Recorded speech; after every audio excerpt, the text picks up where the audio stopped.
Hello दोस्तों, कैसे हैं आप लोग। दोस्तों, आज ग्रामर का चैप्टर प्रेजेंट कंटिन्यूअस टेंस के बारे में हम बात करने जा रहे हैं। और यदि आप चैनल पर नए हैं तो चैनल को अभी सब्सक्राइब कर लीजिए, साथ ही बेल आइकन को भी प्रेस कर दीजिए, जिससे आने वाली वीडियोज़ की नोटिफिकेशन आपको समय पर मिलती रहे। तो दोस्तों, आइए चलते हैं कि प्रेजेंट कंटिन्यूअस हमें ये एक्सप्रेस करता है ऑनगोइंग एक्शन, जो एक्शन चल रहा है उस प्रेजेंट टेंस में जो एक्शन चल रहा है उसके बारे में बताता है। और इस टेंस को प्रोग्रेसिव टेंस भी कहते हैं। A present continuous tense is made from present tense of verb and ING form of the verb. Present continuous के बारे में आगे हम पता करेंगे कि प्रेजेंट कंटिन्यूअस टेंस क्या होता है। तो सबसे पहले हम इसकी पहचान जान लेते हैं। प्रेजेंट कंटिन्यूअस टेंस में जो रहा है, रही है, रहे हैं या हुआ है, हुए हैं आदि शब्द आते हैं। इन वाक्यों से ये ज्ञात होता है कि कार्य हमारा वर्तमान समय में चल रहा है और पूरा नहीं हुआ है। तो इस टेंस में is am are plus ING form of the verb का यूज करते हैं। तो जैसे देख लीजिए, आई के साथ एम लगेगा, यू के साथ आ लगेगा और ही के साथ इज का प्रयोग होगा। अब देखिए, how important is it to know about the present continuous tense. Present continuous का हमारे जीवन में क्या महत्व है, इसके बारे में हम पता करेंगे। तो present continuous tense as the name suggest is the form tense that is used to denote action that ongoing occurring in that correct moment।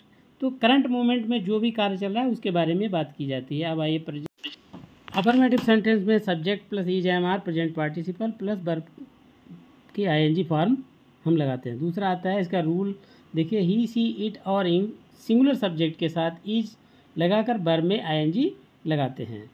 और जैसे सी इज़ प्लेइंग। उसके बाद रूल नंबर 2 आता है कि you we they and plural subject के साथ are लगाकर वर्ब में आईएनजी लगाते हैं। अब इसका एग्जांपल देखते हैं, जैसे the girls are going to school. अब उसके बाद तीसरा रूल देखते हैं कि आई के साथ एम लगाकर वर्ब में आईएनजी लगाते हैं। जैसे इसका एग्जांपल है कि I am singing a song. तो इसमें आई के साथ एम लगेगा और वर्ब में आईएनजी फॉर्म प्रयोग होगी। उसके बाद आता है निगेटिव सेंटेंस। निगेटिव सेंटेंस में नाट को इज एम आर के ठीक बाद रखते हैं। और जैसे मैं पुस्तक नहीं पढ़ रहा हूँ तो I am not reading a book.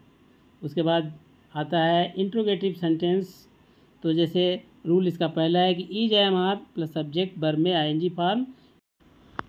दूसरा रूल है, यदि वाक्य में क्या शब्द वाक्य के आरंभ में है तो इज एम आर को कर्ता से पहले ले आते हैं और वर्ब में आईएनजी लगाते हैं। जैसे क्या लड़कियां कमरे में पढ़ रही हैं, तो हम आर को पहले ले आए, are the girls reading in the room.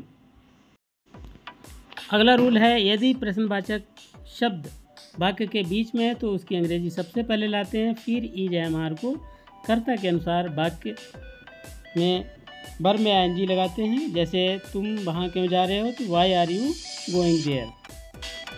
अगला रूल है कि how many, how much, whose के साथ संबंधित नाउन भी हम लगाते हैं और वाक्य के अंत में प्रश्नवाचक चिन्ह लगाते हैं। जैसे एग्जाम्पल इसका है, कितनी लड़कियां नाटक में भाग ले रही हैं, how many girls are taking part in the play. यदि प्रश्नवाचक वाक्य में कौन ही कर्ता का कार्य कर रहा है तो उसकी अंग्रेजी सबसे पहले ले आएंगे और इज एम आर में से कर्ता के अनुसार उसका हम यूज करेंगे और वर्ब की प्रथम अवस्था हम लगाएंगे। और जैसे तुम्हारे नौकर को कौन पीट रहा है, who is beating your servant. अब आइए देखते हैं, इन निगेटिव इंट्रोगेटिव सेंटेंस में हम क्या करते हैं कि मुख्य क्रिया से पहले हम नॉट लगा देंगे। जैसे हमारा एग्जाम्पल है कि क्या मैं एक पत्र नहीं लिख रहा हूँ, तो am I not writing a letter. उसके बाद इसके यूजेज क्या हैं, ऐसे कार्यों के लिए जो वर्तमान में जारी हों, जैसे I am writing a letter. ऐसे कार्य जो बताने के लिए वर्तमान में चल रहे हों परंतु आवश्यक नहीं कि बोलते समय भी चल रहे हों, जैसे आई एम लर्निंग इंग्लिश।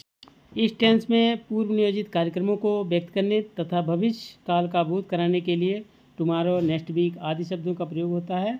जैसे कि Harry is coming here next week.